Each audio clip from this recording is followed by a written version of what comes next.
आपने Interstellar movie तो देखी होगी। कई लोग इस मूवी को देखकर उसमें दिखाए गए साइंस को रियल मान लेते हैं, लेकिन असल में इस फिल्म में कई ऐसे कॉन्सेप्ट हैं जो रियल नहीं हैं, बल्कि साइंस फिक्शन है, जिसे हॉलीवुड अपने साइंस फिक्शन मूवी में यूज़ करता है। बट रियलिटी के हिसाब से वो चीज़ें अभी पॉसिबल नहीं हैं, जैसे कि इन जैसे मूवी में यूज़ होने वाले क्रायो स्लीप। यदि ऐसी टेक्नोलॉजी इंसानों ने बना ली होती तो सोचिए ये इंसानों के लिए कितना बड़ा इन्वेंशन होता। वो अपनी एज को बिना बढ़े कई सालों तक रोक सकता था, और इसके ज़रिए ये पॉसिबिलिटी भी कई हद तक बढ़ जाती है कि यदि इंसान ऐसी मशीन बनाता है तो वो अमर होने का भी रास्ता बना सकता है। एग्जाम्पल के तौर पर एआई को ही देख लो, जिसकी शुरुआत सिर्फ कमांड सुनकर एक्शन करने से हुई थी, बट वो अब इतना एडवांस हो चुका है कि वो इंसान के जैसा सोचने, लिखने, बोलने और नए आइडियाज़ क्रिएट करने लगा है।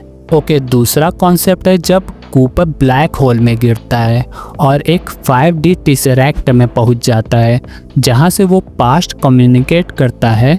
ये भी साइंस के नज़रिए से सच नहीं है, बल्कि कीप थॉर्न ने ये खुद बताया था कि ये आइडिया उनके थ्योरेटिकल कॉन्सेप्ट पर बेस्ड था। जहाँ तक साइंस के नज़रिए से देखा जाए तो ब्लैक होल में जाने पर कोई चीज़ वापस नहीं आ सकती। तीसरा कॉन्सेप्ट है 5D टेसरैक्ट।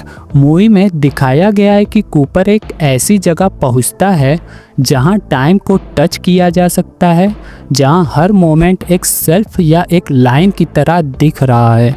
ये भी राइटर की एक इमेजिनेशन थी, क्योंकि इसको कम्प्लीटली प्रूफ करने में कई प्रॉब्लम थी। जैसे टाइम एक फिज़िकल जगह नहीं है जिसमें हम फ्रीली घूम सकते हैं।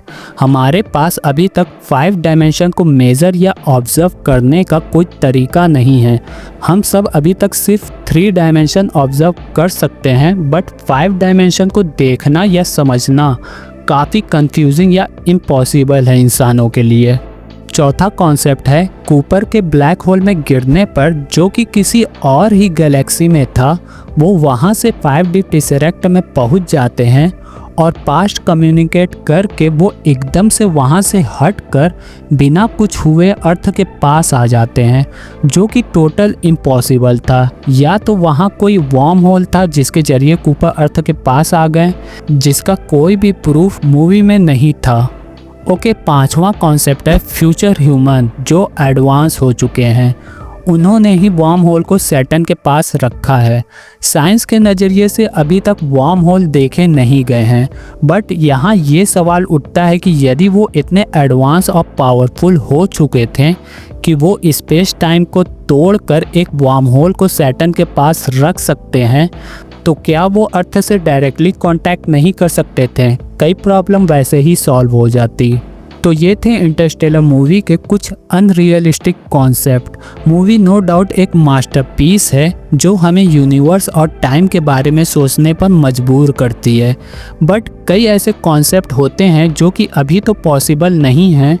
हो सकता है कि फ्यूचर में पॉसिबल हो जाए, लेकिन मेरा तो ये सोचना है कि यदि इंसान इतना एडवांस हो जाता है तो उसमें और गॉड में कोई अंतर नहीं होगा। यदि मैंने कोई बात गलत कही हो तो उसके लिए प्लीज़ मुझे माफ़ करें। आप मुझे कमेंट के ज़रिए अपनी राय दे सकते हैं। और क्या लगता है आपको, फ्यूचर में ये पॉसिबल हो सकता है? कमेंट ज़रूर करें और फॉलो करें ऐसे ही कई मूवी या न्यूज़ का डीप पोस्टमार्टम करने के लिए। बाय।